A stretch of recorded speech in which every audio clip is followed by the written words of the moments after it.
Bien, mis queridos, les invito a abrir sus Biblias, por favor, en la carta a los Hebreos, en el capítulo 10. Carta a los Hebreos, allá en el capítulo 10, vamos a mirar un versículo que es interesante.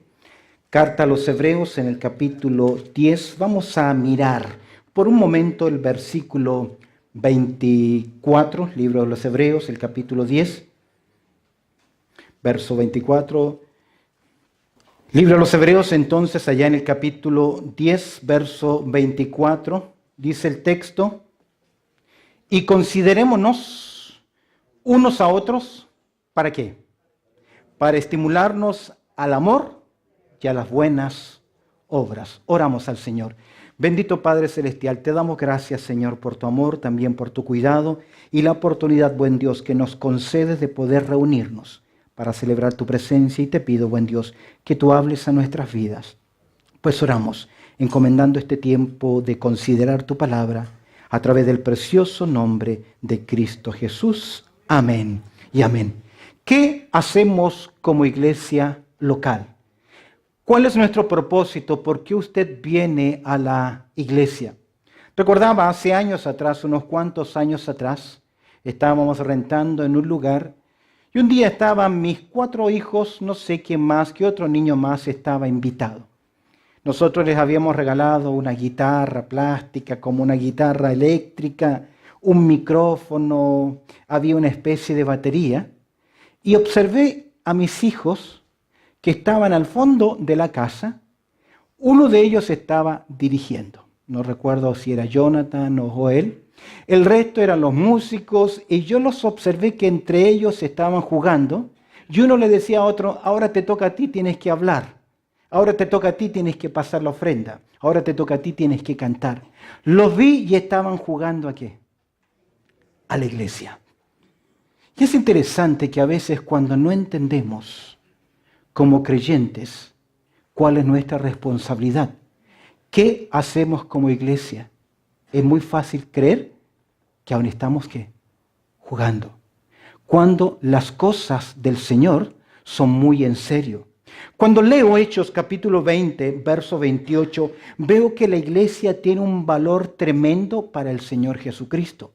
En Hechos capítulo 20, verso 28, dice que el Señor compró o ganó la iglesia ¿con qué?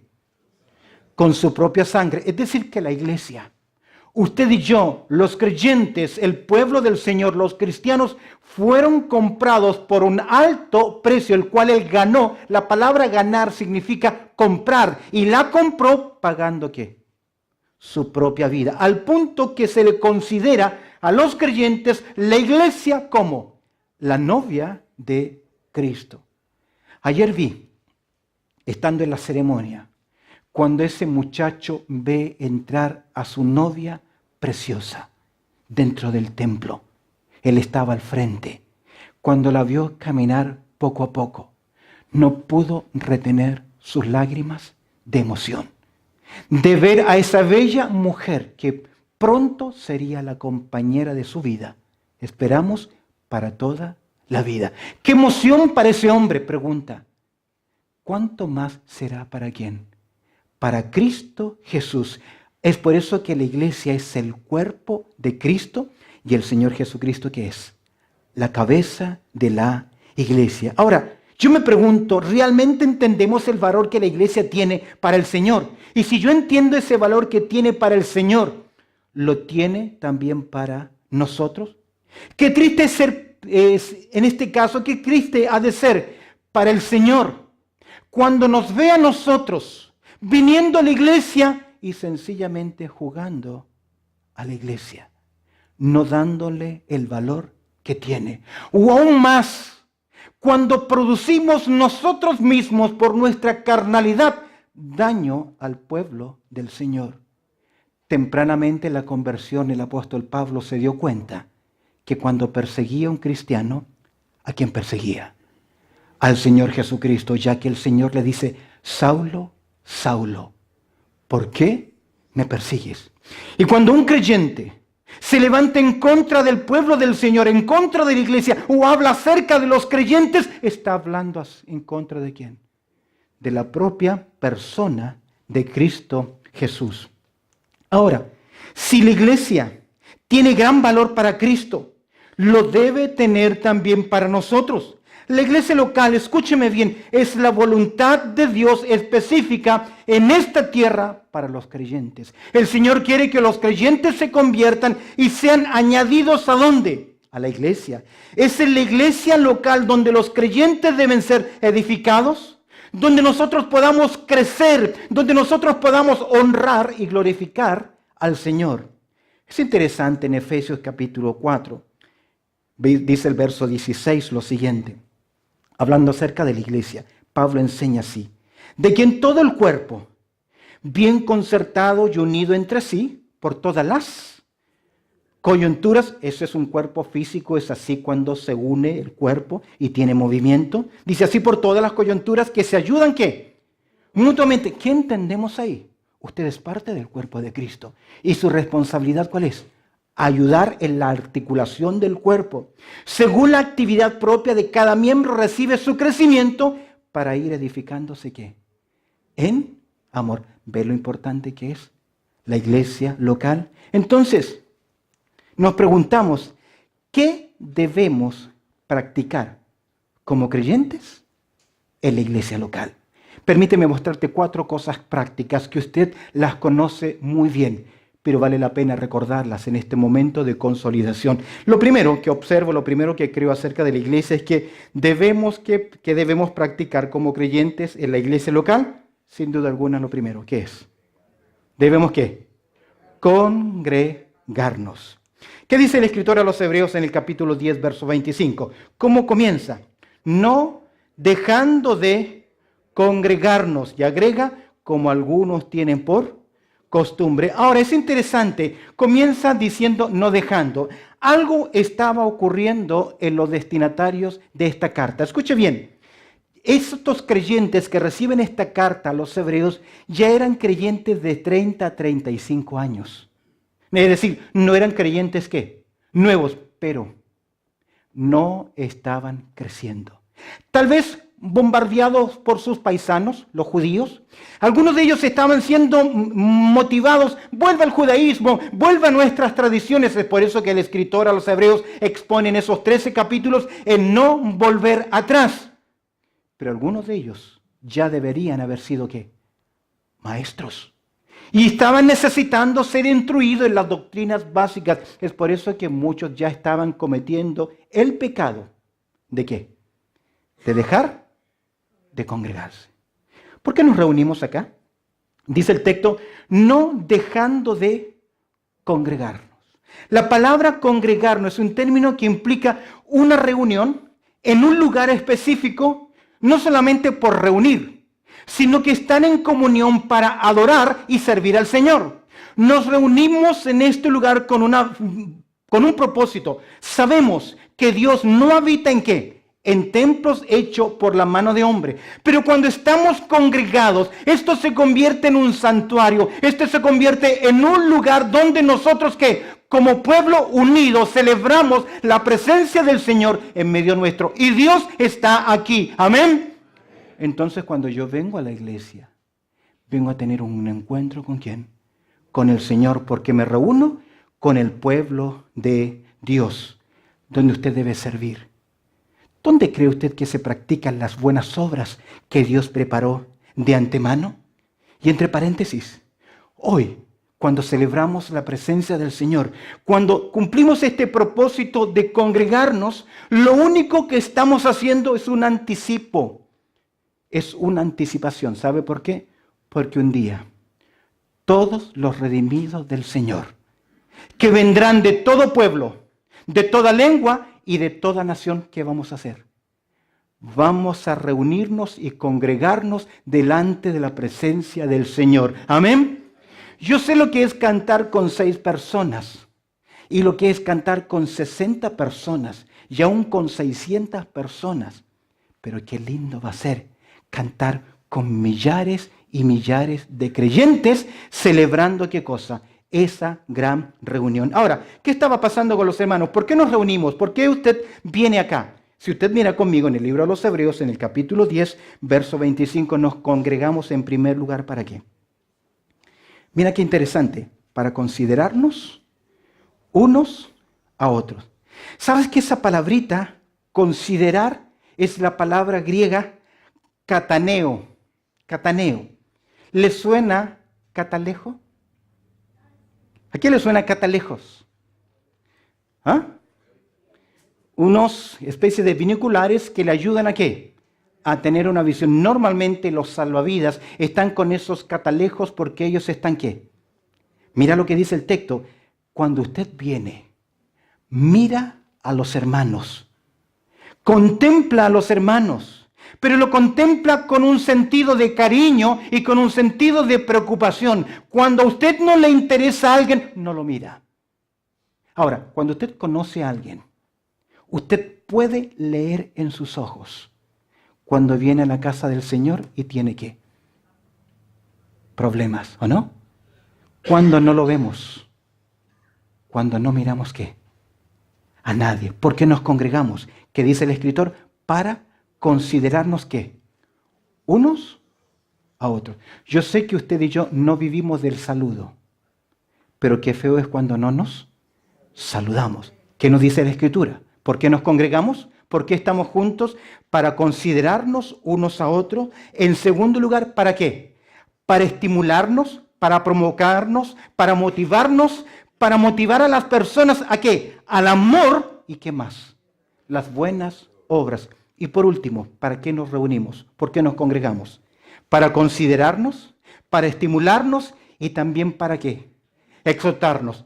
Ojo, exhortar acá no es llamarle la atención a las personas, porque a veces nos gusta andar ¿qué?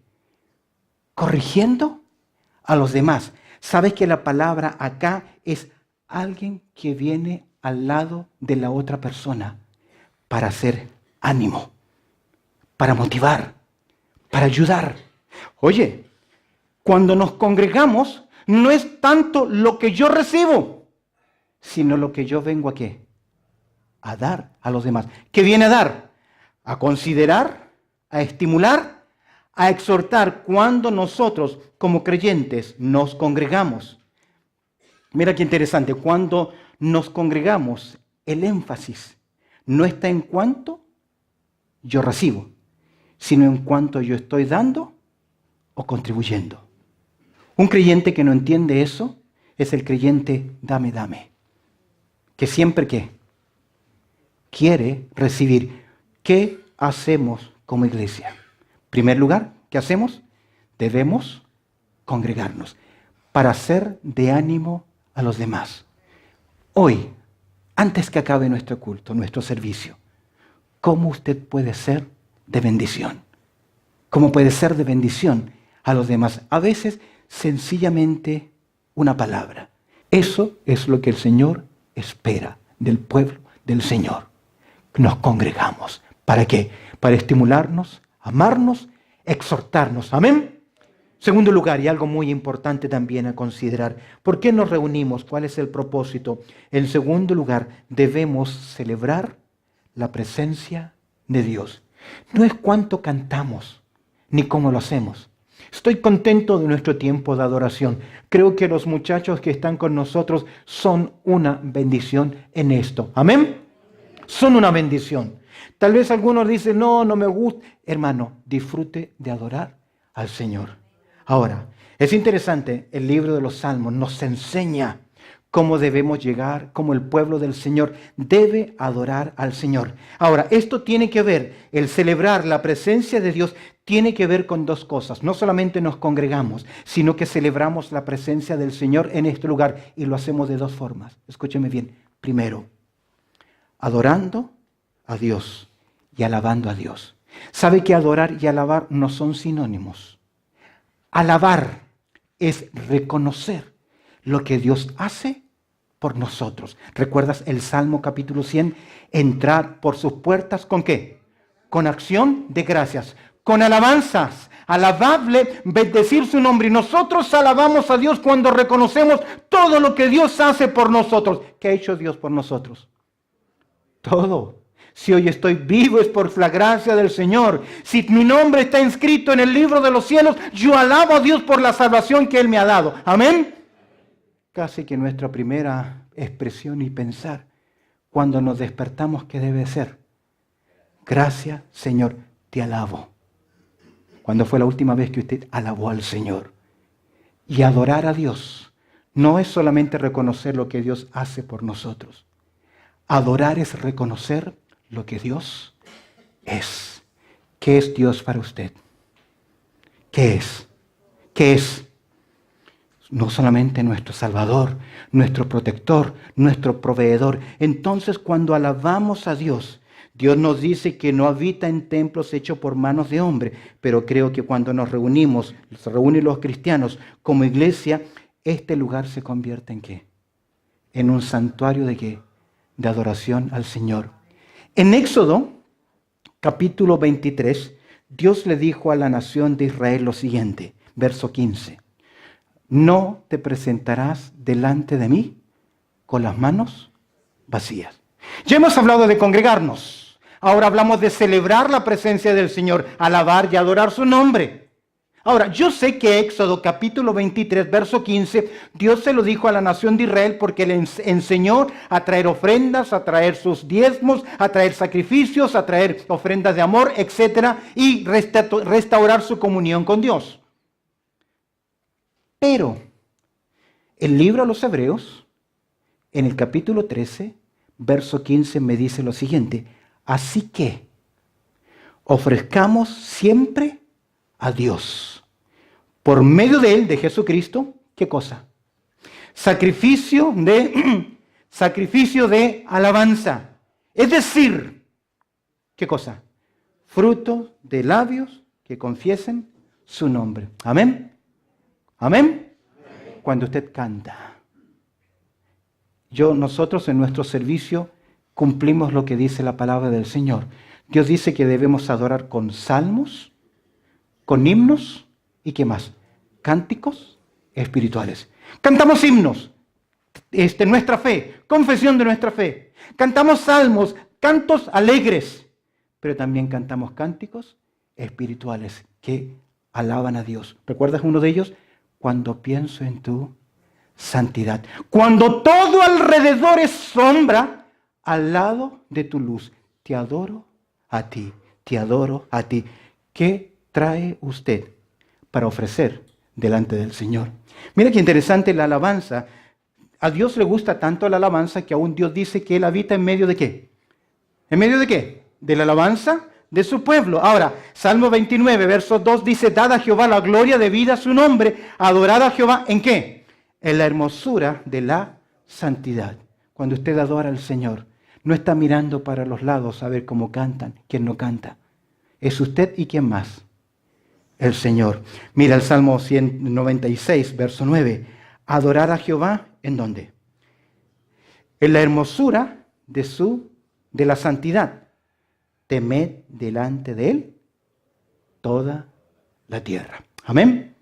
¿Por qué nos reunimos? ¿Para qué nos reunimos? En primer lugar, para congregarnos. En segundo lugar, para celebrar la presencia del Señor.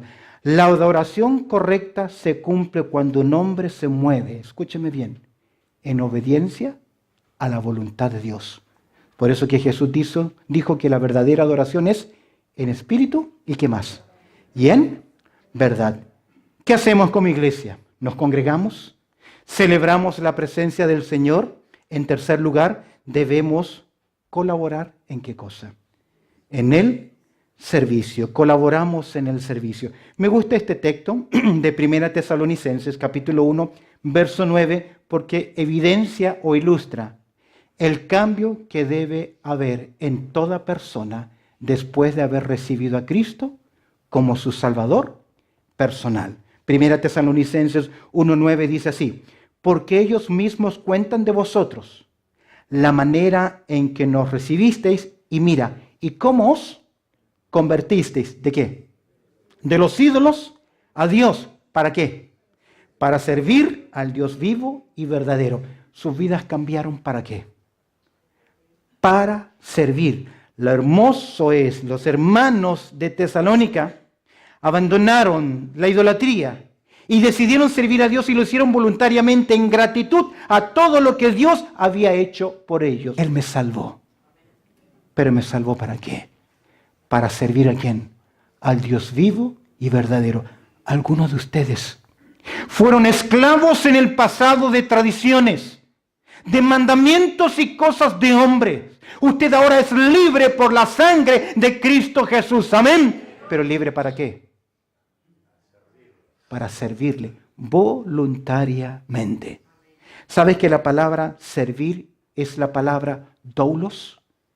Y era la expresión por la cual se describía a un esclavo. ¿Qué hacía un esclavo? Sencillamente recibía ¿qué? Órdenes. Y tenía que obedecerlas. Usted recibe órdenes ¿de quién? Del Señor. ¿Y qué debe hacer? Obedecer. Es que no me gusta. Marcos capítulo 10, verso 45. ¿Qué dijo el Señor? Marcos 10, 45. Si tú lo buscas, dice, yo no he venido para ser servido, sino para servir. Escúcheme bien, el creyente que no vive para servir, no sirve para vivir. ¿Por qué? Porque Dios nos llamó ¿a qué? A veces, cuando hacemos listas de limpieza, de traer algo, la gente dice, ¿por qué me incluyeron a mí si yo no quiero? ¿Qué me está mostrando? ¿Qué me está enseñando? Yo no quiero ¿qué? Servir. No, es que yo estoy para otros ministerios. Jesús dice, yo no he venido para ser servido, yo vine ¿para qué? Servir. Y aún más en Juan capítulo 13, el Señor toma la posición del siervo más bajo en todo el eslabón o en todos los niveles de servicio. ¿Sabes que los hebreos caminaban con sandalias, pies sudorosos, polvorientos? Y cuando llegaban a una casa, el dueño de casa, el anfitrión, tenía que pedirle a un esclavo que hiciera ¿qué cosa? Lavara los pies. A veces nuestros pies no huelen bien. No había talquito, no había ningún spray, nada. Imagínate esos pies. ¿Y el Señor qué hace? Toma ese plato, se pone con una toalla de rodillas. Es el Hijo de Dios. Es el Creador de los hombres. Es el soberano, el Rey de reyes. Es el Señor de señores. Y se pone de pie y lava los pies de los discípulos. ¿Y sabes qué nos dice luego? Ejemplo, os he dejado. Queridos, servir es un privilegio. Amén. ¿Por qué nos congregamos? ¿Por qué nos reunimos? Para congregarnos, celebrar la presencia del Señor, para colaborar en la obra del Señor. ¿Por qué el servicio? ¿Por qué debemos servir a los demás? ¿Sabes por qué? Porque Dios ha trazado ese plan. Nos libertó para servir. ¿Sabes por qué debemos servir a los demás? Porque todo lo que hacemos tiene un precio para Dios. Lo que hacemos es ¿para quién? Para Él y tiene valor. Aún más, Mateo dice que si damos un vaso de agua, el Señor lo va a tener en consideración. Entonces, cuando usted barre, cuando trae algo, cuando saluda, cuando presta su ayuda a los hermanos, cuando colabora, si bien es cierto lo está haciendo para un sujeto, para una persona, en esencia lo está haciendo ¿para quién? Y finalmente, usted sabe que servimos porque hay también ¿qué? Recompensa. Dios no es injusto. Hebreos capítulo 6, verso 10. Para olvidar vuestra obra y el trabajo de amor que habéis mostrado hacia su nombre, sirviendo a los santos y sirviéndoles aún. Tal vez nadie vio lo que usted hizo. Ayudó a un hermano en necesidad. Le dio una ofrenda. Le dio algo. Le prestó un servicio. Tal vez el resto de la congregación, ninguno de nosotros lo supo y no va a aparecer tampoco en el boletín. Y tampoco quiera que aparezca en el boletín. Porque si tiene recompensa en esta tierra, ya no la tiene en el cielo. A veces hay hermanos que hacen algo y parece que entran al templo así, con una tremenda campana. Yo hice esto, yo hice esto, yo hice esto. Ya tiene su recompensa. ¿Dónde quiere usted la recompensa? ¿Ah? Entonces, cuando haga un servicio, un ministerio, ¿qué? Calladito para la gloria del Señor. Termino. Hemos hablado, ¿qué hacemos como iglesia? ¿Qué hacemos como iglesia?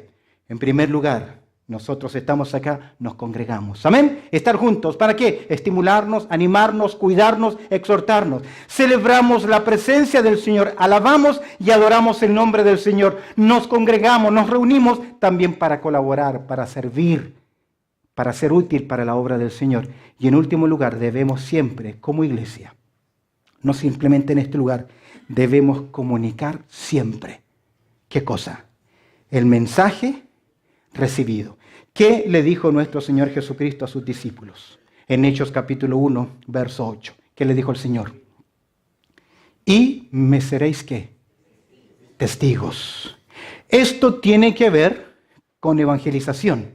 ¿Qué es esto? Compartir el mensaje del evangelio al que está perdido. ¿Sabes que a veces hay creyentes que dicen, es que sabe qué, pastor, hermanos, yo no sé cómo hacerlo? Fíjate qué interesante. El Señor entró, Marcos capítulo 5, a la región de Gadara. Y ahí había un endemoniado. ¿Y el Señor qué hizo con él? Lo liberó. Este hombre en agradecimiento, ¿qué le dijo? Señor, yo quiero ser un discípulo, quiero ir contigo. ¿Qué le dijo el Señor? No. ¿No había estudiado? ¿No conocía mucho más? Pero ya estaba capacitado para evangelizar. ¿Qué le dijo el Señor? Vuelve a los tuyos y cuéntales cuán grandes cosas ha hecho que el Señor contigo. Cuando una persona cambia es diferente y ya tiene una base para dar testimonio de qué? Del poder del evangelio. No tenemos excusa. Esto tiene que ver con la evangelización. Esta es la responsabilidad personal que tiene cada creyente hacia los que no son ¿qué? Salvos. ¿Cómo lo hacemos? Dos formas lo hacemos. Mira, primero, de una forma visual. ¿Qué significa esto? Que la gente vea en tu vida ¿qué cosa? Un cambio. Vergüenza debiera de darnos cuando a mí me lo han dicho. Para ir a esta iglesia donde está fulano de tal, prefiero ¿qué?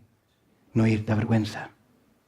Porque nuestros hechos hablan más fuerte que nuestras palabras. Filipenses capítulo 2 dice el verso 15, para que seáis ¿qué? Irreprensibles y sencillos, hijos de Dios sin mancha en medio de una generación que es maligna y perversa, en medio de la cual, ¿qué debemos hacer?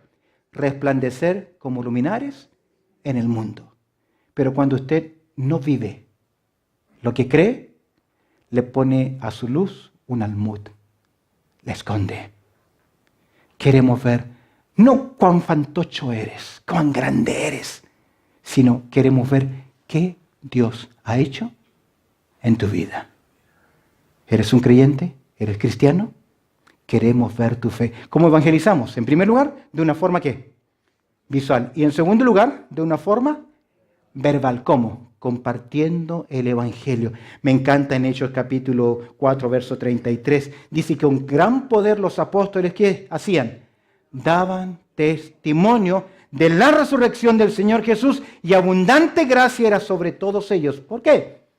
Porque ellos no simplemente predicaban el evangelio vivencialmente, visualmente, con su vida. También lo hacían ¿con qué? Con sus palabras. Y ojalá que mi vida y mis palabras tengan ¿qué? El mismo nivel. ¿Por qué evangelizamos? ¿Por qué debemos predicar el evangelio? Porque los hombres son ¿qué? Pecadores y necesitan ¿qué? Ser salvos. ¿Por qué predicamos el evangelio? Porque el hombre está ¿qué? No simplemente es un pecador. Está perdido, está bajo juicio, está bajo sentencia. Si ese hombre muere, ¿qué va a pasar? Y mira la gran responsabilidad. Yo tenía una persona conocida que tenía una mujer, una abuela, muy mal. Y él dijo, voy a ir a visitarla para hablarle del evangelio. Aún era inconversa. Y ya lo voy a hacer. Y ya voy a ir. Y ya voy a ir. Pasó tanto tiempo que el día que él decidió ir, su abuela falleció. Yo no puedo decir que se condenó o no se condenó por él. Pero si una cosa sé, es una atalaya y es responsable de predicar el Evangelio.